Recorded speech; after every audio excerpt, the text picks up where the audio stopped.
Welcome back, fight fans. Welcome back. Let's just dig right into it. Teofimo Lopez was recently asked in an interview whether he'd be interested in a Mikey Garcia fight.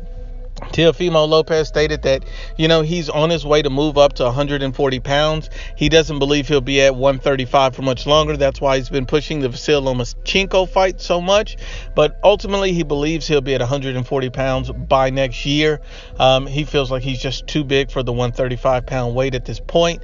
And I believe a Teofimo versus Mikey Garcia matchup would be interesting, but I don't think it'll be good for Teofimo at this point, because if you look at it and you break down both fighters, you see that Teofimo is 12-0 with 10 knockouts.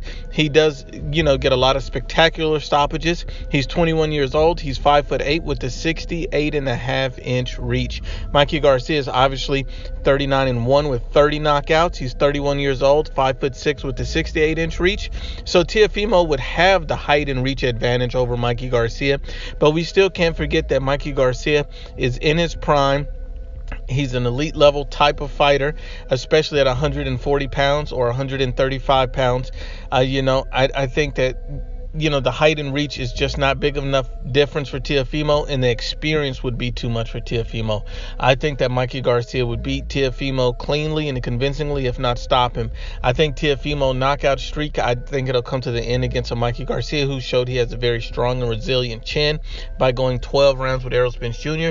I'd be very surprised if Teofimo could hurt Mikey and Errol Spence couldn't, a guy who's coming in, basically a middleweight against Mikey Garcia at the welterweight fight, his first welterweight fight in his career. So while I believe Teofimo, is willing to take on all comers, wants all the smoke, I just don't believe fighting Mikey Garcia is the right decision for Teofimo Lopez. I think Teofimo Lopez should start, try to take the Vasily Lomachenko fight by the end of the year. And if he's unable to get that, move up to 140 and start taking on those young guys, keep getting experience and get acclimated to the weight class first, then start taking on guys like Regis Prograis, Josh Taylor. Start seeing how you do against those type of guys who are more in line on the same experience that you have.